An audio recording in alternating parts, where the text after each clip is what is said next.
This is the Santa Catalina Channel, a 26-mile wide stretch of the Pacific Ocean separating the city of Los Angeles from Catalina Island.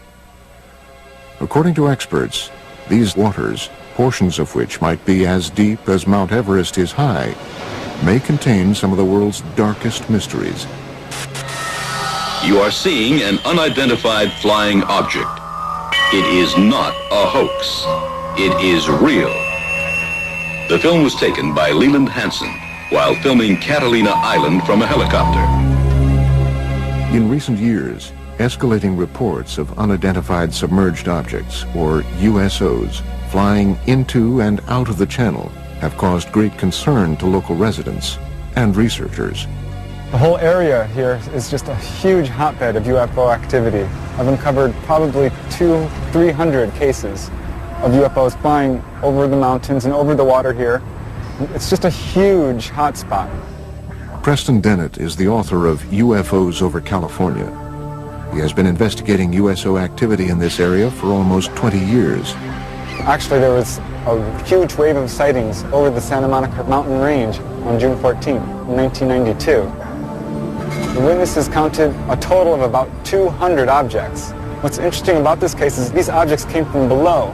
Normally when someone sees a UFO, it comes out of the sky like a star. They see a star-like object and it comes swooping down.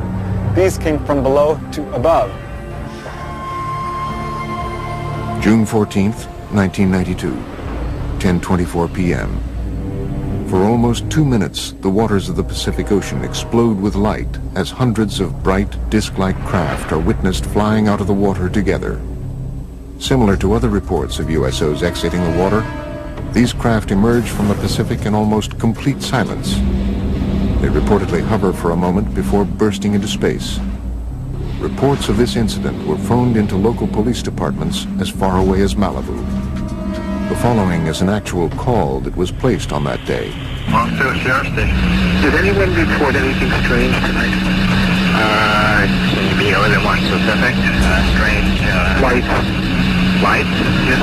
What exactly happened to you? I'm ashamed to tell you because I think you're going to think I'm crazy. We saw what we thought was a bright light up in the sky. Okay. We could hear it wasn't a helicopter. I'm telling you, I have never been more frightened in my life. According to Dennett, the incident was also reported to the U.S. Coast Guard sector in Long Beach, which ultimately declined the search request. This 1992 event was the second in Los Angeles in 3 years. On the dark, foggy morning of February 7th, 1989, scuba divers, boat sonar systems, and people on the shore witness a long, dark, unidentified craft dive out of the Pacific.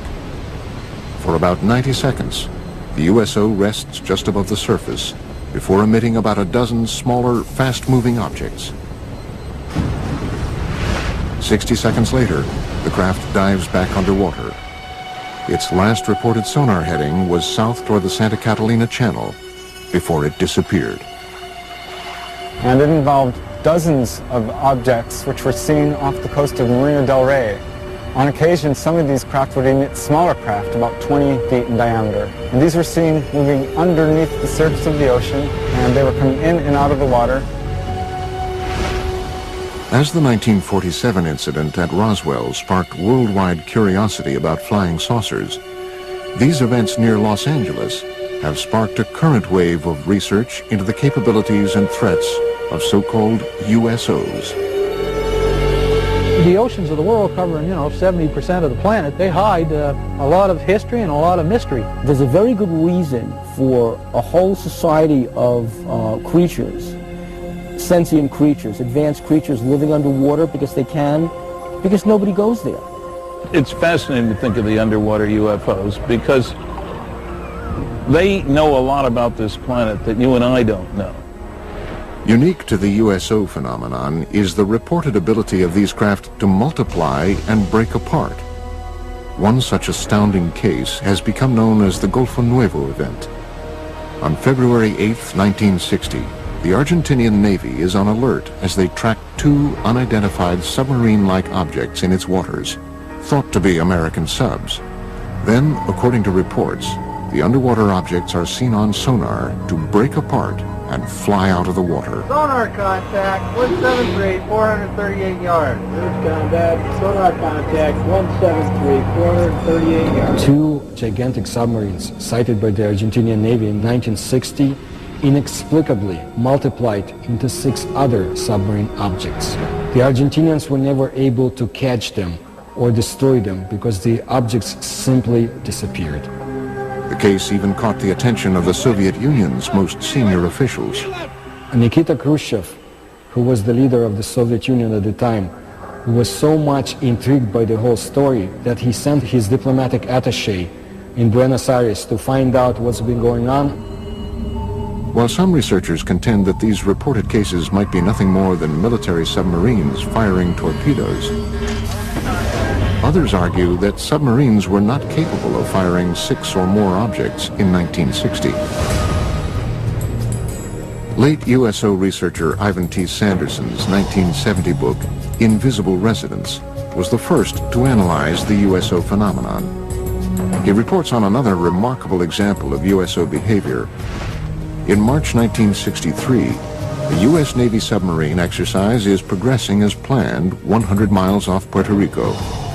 Suddenly, one Navy sub abruptly breaks from its assigned route after picking up an unidentified object traveling at speeds in excess of 150 knots.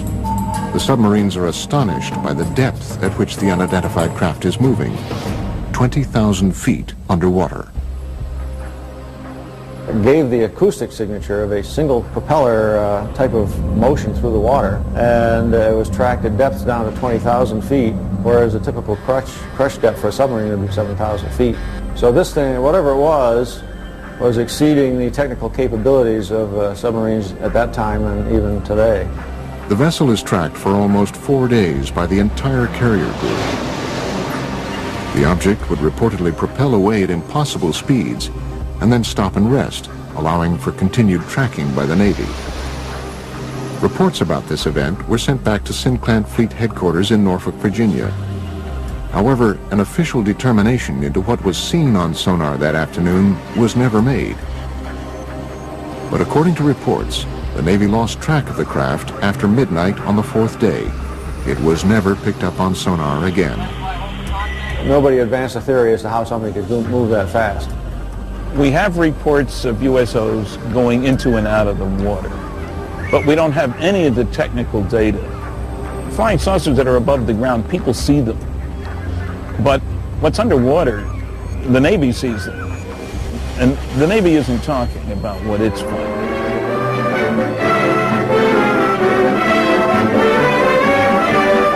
Inflating an immense balloon aboard the USS Norton Sound, the Navy prepares for further study of the elusive cosmic rays somewhere in the Pacific.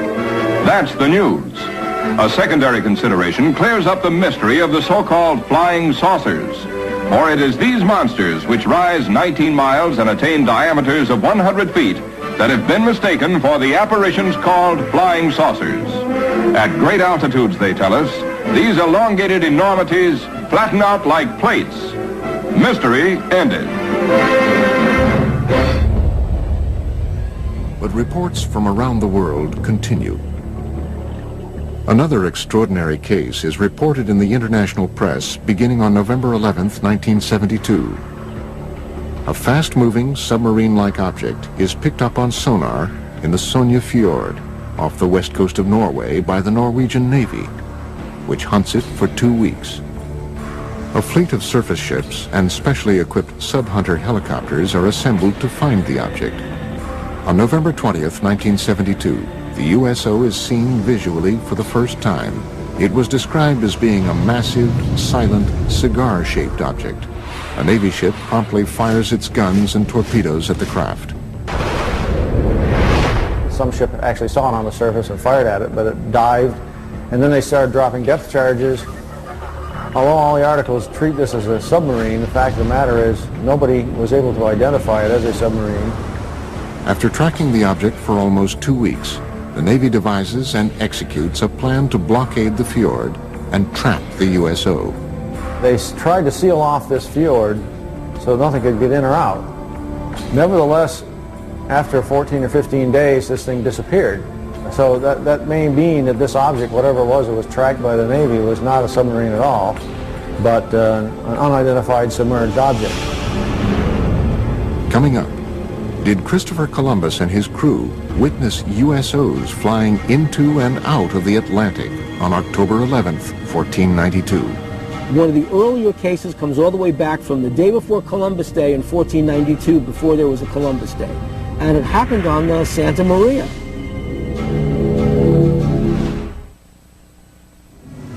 October 11th, 1492, 10 p.m. A calm, clear night. Christopher Columbus and his crew move slowly across one of the deepest ravines of the Atlantic and through the Bermuda Triangle. Below them is almost 4 miles of water.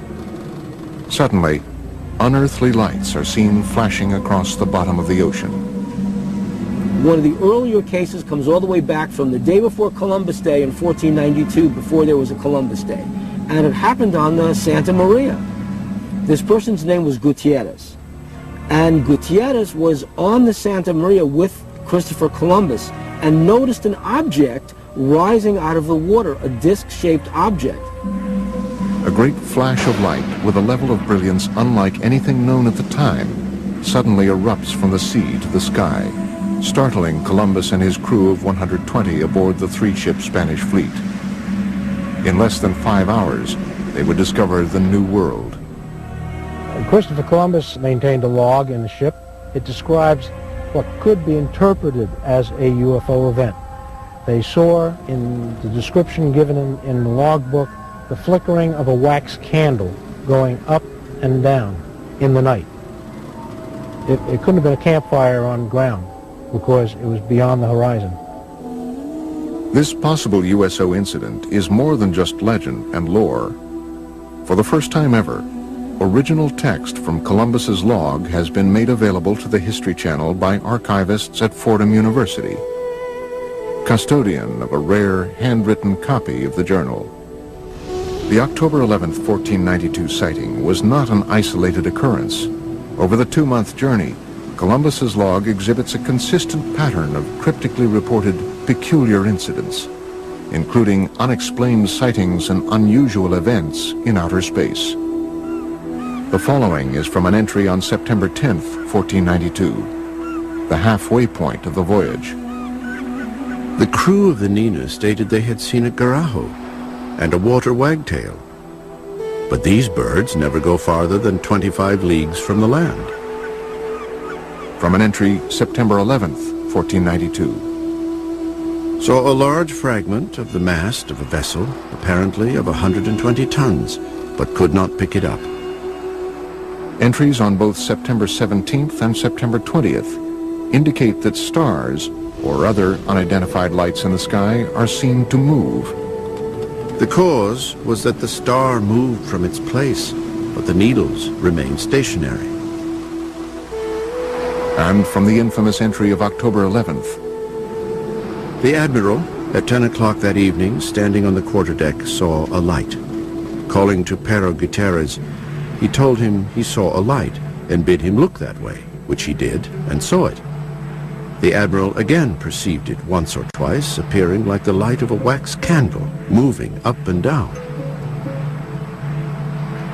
Is it possible that these strange events, recorded during the most fabled nautical journey in history, were the result of otherworldly vessels tracking Columbus's fleet? Some suggest, however, that any interpretations or rationalizations that might be gleaned from Columbus's log are not the whole truth. If Christopher Columbus saw a strange thing come out of the water, fly around his ship, and then take off, would he have told anybody about it? They'd have locked him up in the brig instantly. The guy's crazy, because things can't do that. One of the earliest USO reports comes from 329 BC. After witnessing what he described as shining shield-like objects flying into and out of the Jaxartes River in India, Alexander the Great was so convinced that he witnessed otherworldly vessels, he spent the final 6 years of his life searching for evidence of these objects in a diving bell, believed to be the world's first submarine. Some conclude, however, that Alexander's underwater adventures had a greater goal, finding and conquering the one kingdom that had eluded him, Atlantis. Well, Atlantis first enters literary history in the philosophical dialogues of Plato. These are the Timaeus and the Critias. The gods, bothered by the attitude of the Atlanteans, decided to destroy Atlantis. In one day and one night, they destroyed it with a cataclysm, and it sank. To this day, researchers continue to speculate about Atlantis as a hub of USO activity. The legend of Atlantis definitely is based on knowledge, probably lost by today, of some secret underwater civilization. Atlantis's supposed location in the Mediterranean would have provided USOs a convenient position from which to monitor human civilizations and their shipping routes to and from Asia Minor, Rome, and Athens. The Mediterranean was the cradle of ancient civilization. The Phoenician traders traveled back and forth between the Middle East and Greece across the Mediterranean. If there were a culture of either aliens or original inhabitants of planet Earth who wanted to seed the planet, to seed humanity with myth, the Mediterranean is a natural base for them to set up an underwater facility. Well, I don't know if Plato was talking about unidentified submerged objects when he came up with Atlantis, but I suppose there are people who, number one, assume that Atlantis is real, number two, that it's somewhere in the Atlantic, number three, that's buried under thousands of feet of water. The ancient Athenians, however, were not the first to record stories of unidentified objects in the oceans. Experts believe the ancient Egyptians may have even recorded sightings in their hieroglyphic drawings. In ancient Egypt, in the temple at the city of Abydos, somebody made an inscription, a depiction of a submarine. There was another depiction of an object that looks like a helicopter. Who made it? How did the ancient Egyptians know about it? We have no idea. One of the earliest European cases is a series of reported English sightings in the 11th century. One of the oldest cases I have on the site goes back to the year 1067. It has to do with this people in the countryside seeing something flaming in the sky that came down to earth, lit up the countryside, and then went up again, and then into the sea. Carl Feindt has been researching USO phenomenon for almost a decade. His internet site, waterufo.net, has an archive of over 900 current and historic USO reports. According to Feindt, one of the 20th century's first cases was reported in detail in the Philadelphia Inquirer on August 1st, 1904. A British cargo ship, the Mohican, en route to Philadelphia was, according to the paper, enshrouded in a strange metallic vapor which glowed like phosphorus. I have found out recently that that case is a heck of a lot more detailed and scary than originally shown. The captain and the crew confirmed that an object came across the ocean, a cloud, approached the ship, and it was glowing. Not a meteor, going straight down. It's coming across the sea. As it came towards the ship, the captain was trying to distract the crew to get them to do something different, you know, and get over the fear. They couldn't move anything while the cloud was around the ship. The Inquirer further reports that during the event, the ship's compass revolved with the speed of an electric motor, and the sailors were unable to raise pieces of steel from the magnetized decks. The story goes on to quote the Mohican's Captain Urquhart, who confirms that the account is vouched for by every man of the crew. But perhaps the most astounding USO-related event, according to experts, is a Canadian case from 1967. The Shag Harbor case is the most important USO case in documentation. The UFO moved underwater to a different point. A second UFO joined it. Coming up, we visit Shag Harbor, Nova Scotia on the 38th anniversary of this crucial USO incident. On October the 4th, 1967. That's where the lights was, right behind me on the water.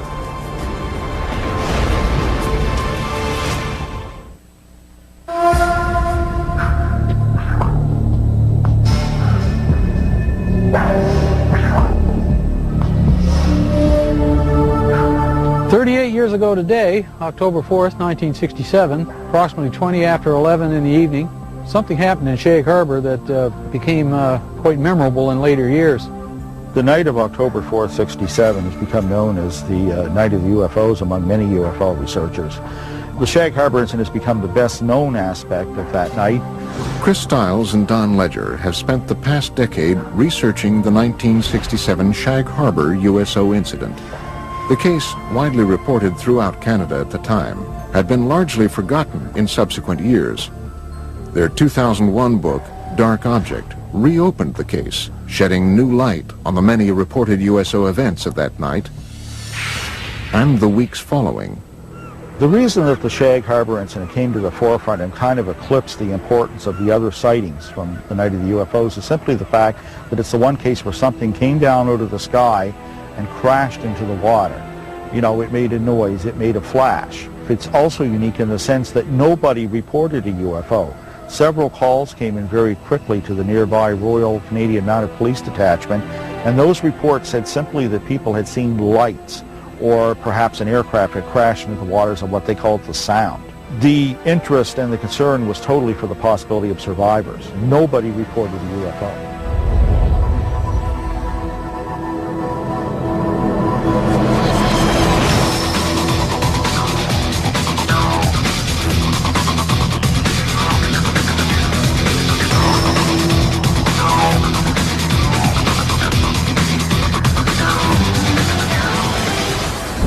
I'm not surprised now that I had seen something in the sky that night, because all over Nova Scotia, the night of the Shag Harbor incident, there were many UFO reports. Just up around the bend, we'll be coming into Shag Harbor, and the site crowd gathered and watched whatever it was that happened here 38 years ago today. Each year, Ledger and Stiles make an anniversary trip to Shag Harbor to meet with Norm Smith, one of only 3 surviving witnesses. See the island out there? That's where it all took place, right off there. That's where we seen the light in the water. Hey, sir. How you been? Good. Wow. How are you? Same old, that's good. The 3 of us stood on the lawn watching the lights. Eventually it started going, it looked like it was moving to us, and then on a downward slope towards the ground, we thought it was a plane crash.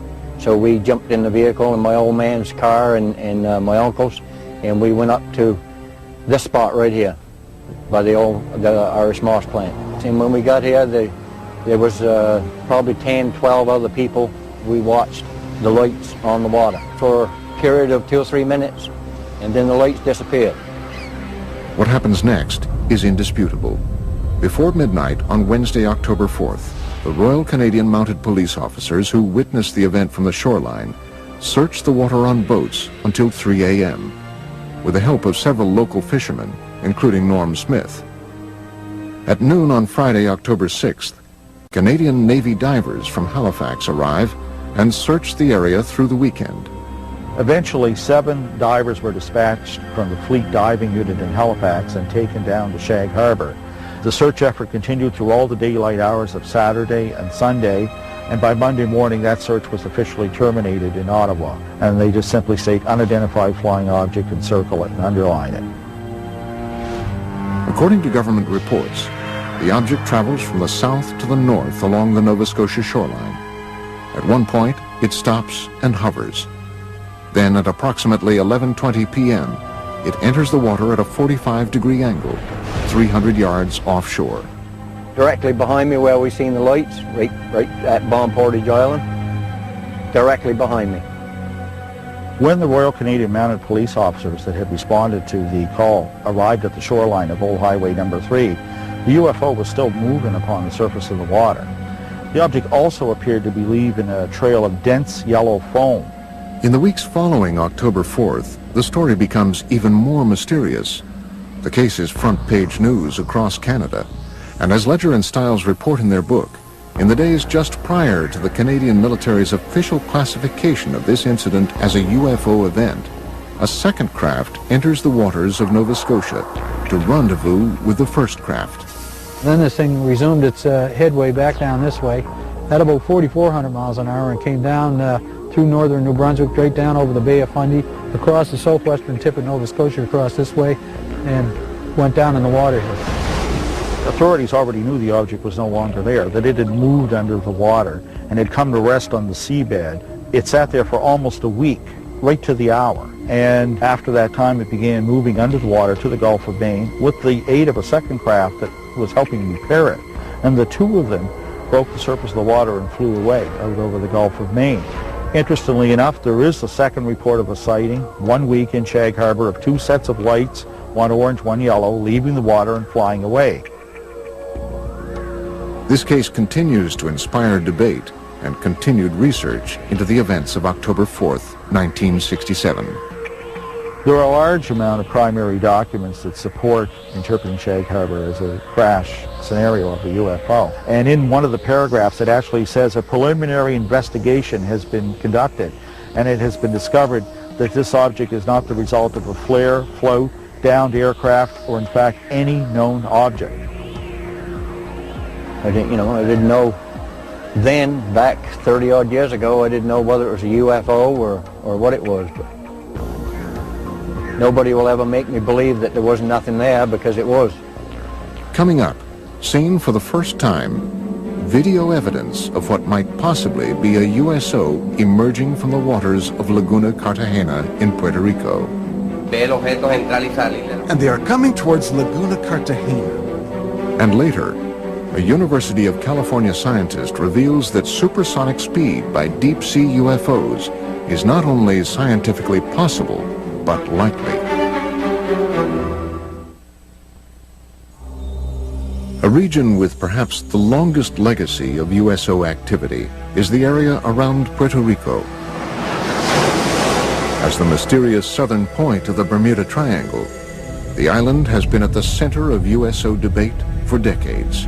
Puerto Rico is a hotspot for underwater UFO activity, and it seems to match the pattern of other cases. Puerto Rico is considered in all of the Americas to be the place where there's the greatest number of USO sightings. Members of the Puerto Rican-based ufology group, Project Argus, agreed to lead a tour of some of the island's more notable USO-related areas.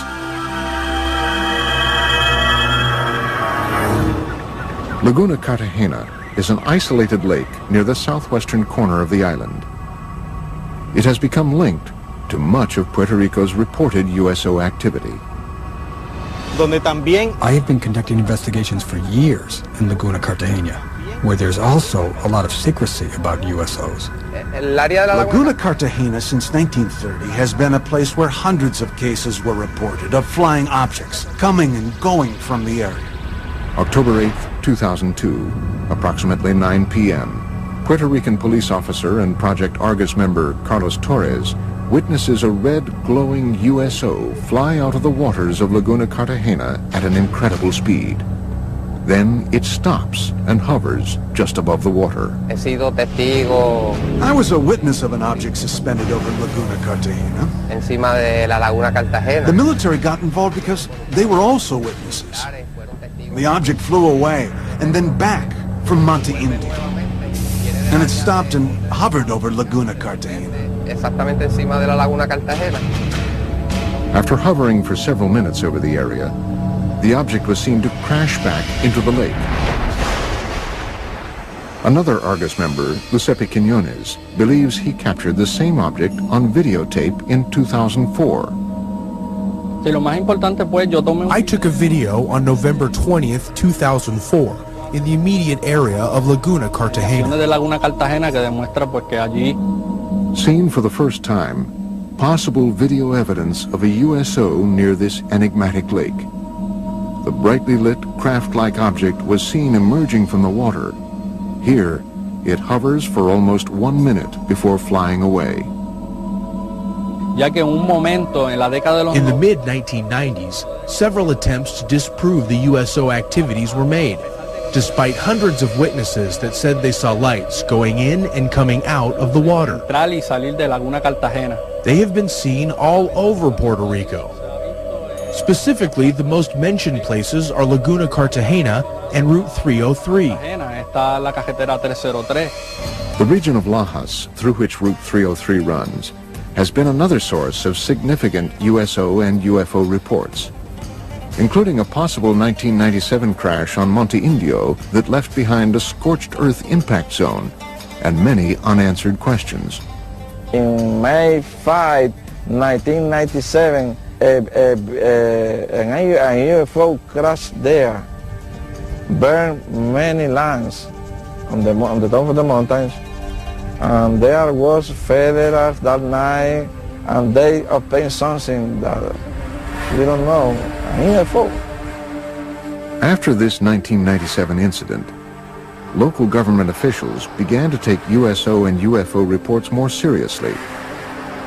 As a direct result, the mayor of Lajas, Puerto Rico, recently designated the roadway through the heart of Puerto Rico's UFO country as UFO Route 303. But for now, other USO-related events around the island are far more pressing for experts. In the hills around Lajas, a mysterious government aerostat, a tethered balloon-borne radar, is frequently launched up to 3 miles in the air, ostensibly to monitor air traffic and weather. However, USO researchers believe the balloon's real function is actually covert, to observe and record UFO and USO activity. There is a government document in the legislature where a secret investigation was conducted. Not public, but secret, about the USO events in the waters. But the document states that they do not pose any danger to humanity. The volume of USO reports from around this small island have prompted many to speculate that the deep waters directly below the southern tip of the Bermuda Triangle, just offshore, conceal more than USOs. Experts and researchers from around the world believe they possibly obscure a major USO base as well. It is suspected that there's a base between La Paguera in an area near Cabo Rojo. It is also supposedly very deep and cavernous, and it goes as far as Laguna Cartagena. The motive for them coming in and out of the water is so that they are able to enter in one area and come out in a different area in the underwater bases. Could all of these events simply be tied to local mysticism, or perhaps the cultural sway of the Bermuda Triangle? In Puerto Rican culture, the majority of the people here, even though they talk about the Chupacabra and the Bermuda Triangle, they do not believe in any of this. Or is there possibly something more? It's a reality. The USOs in Puerto Rico are real. There are hundreds of testimonies and witnesses. It's all real. I think that the UFO phenomenon is real. Here in Puerto Rico, there have been hundreds of cases. That is a reality. Coming up, possible photographic evidence of a USO exiting the waters of Gulf Breeze, Florida.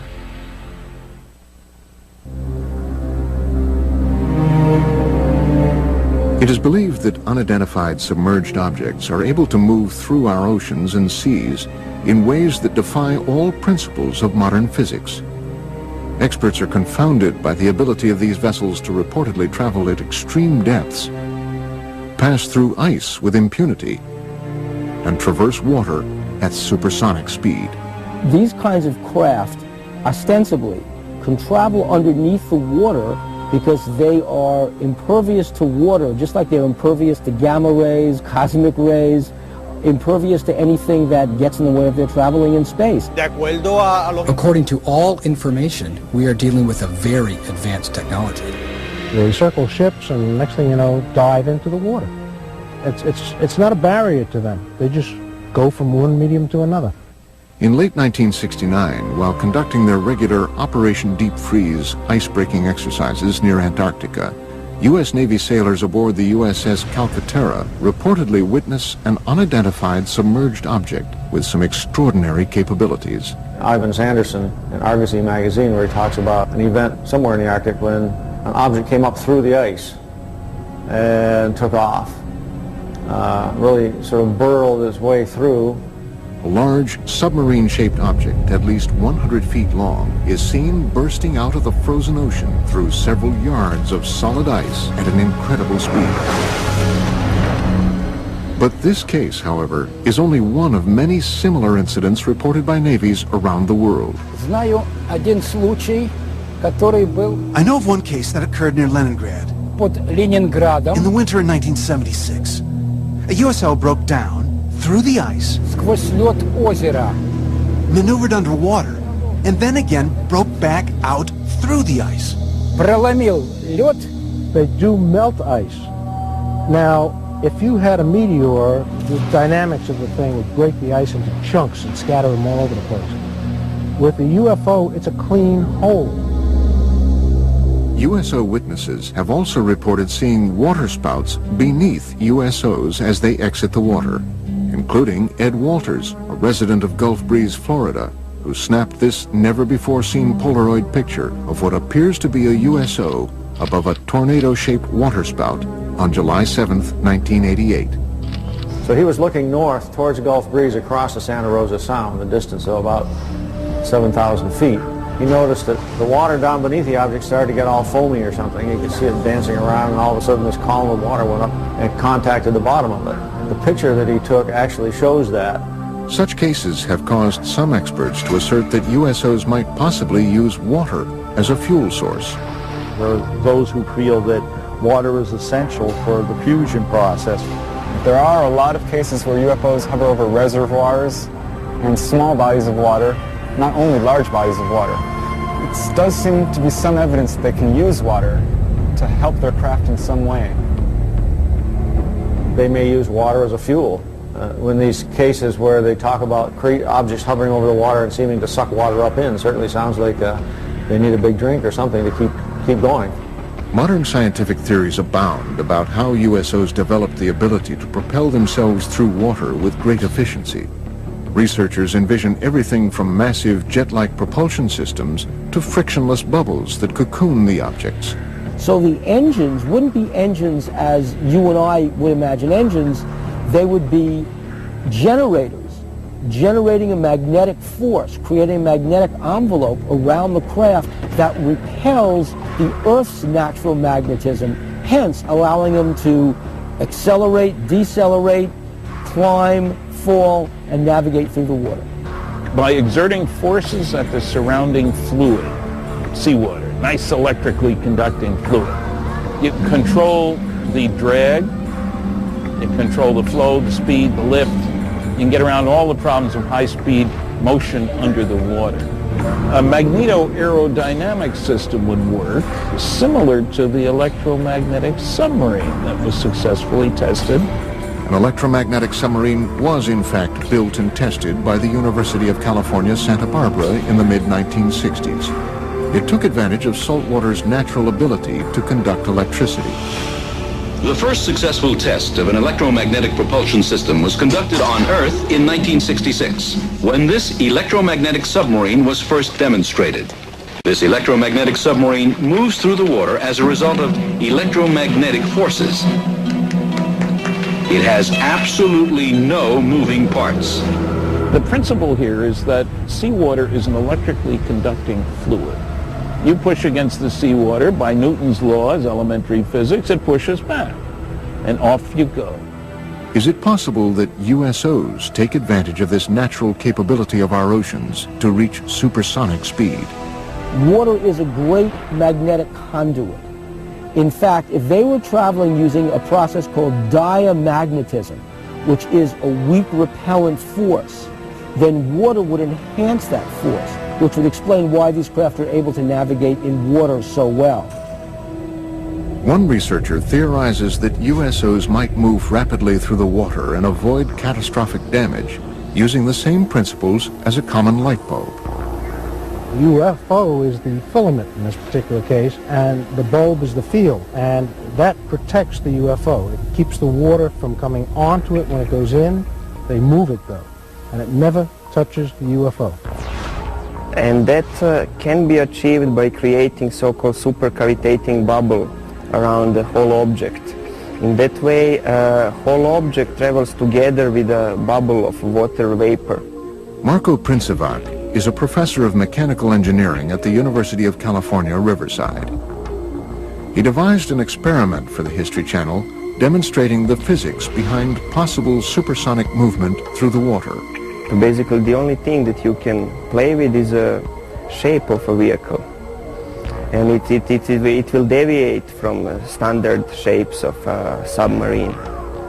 To demonstrate how different shapes can produce the conditions for supersonic underwater travel, Princivac and his team force an underwater current along with green dye and high-powered lasers around different submersed objects. So if we have something called a streamlined body, we see that fluid flows undisturbedly around that body. This red streamlined object represents the perfect shape for a fast-moving underwater vessel. In direct contrast, the cube that is tested creates massive resistance all around the object. A good shape for an underwater supercavitating vehicle would be something similar to a return capsule of Soyuz or other space missions. The laws of earthly physics change dramatically underwater. Propelling an oceanic vehicle to supersonic speeds requires an amount of power greater than what man has currently invented.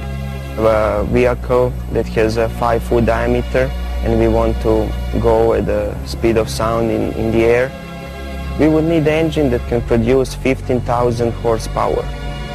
For the same vehicle to reach the speed of sound under the water, we would need an engine that can produce around 1 million horsepower. While it might be scientifically possible for USOs to prowl the oceans at supersonic speed, how have these craft developed the technology required to achieve this milestone? The many mysteries of these craft may never be fully understood, and that is exactly what provokes the greatest debate and distress among investigators and researchers. I think it's easier for us to land a man on the moon or even create a moon base than to land a man on the bottom of the ocean. If they're hostile and have come here to conquer Earth, they would have done it 1,000,000 years ago. We might be their creations for all we know. The Earth is conquered, we work for them, they live here, this is their planet.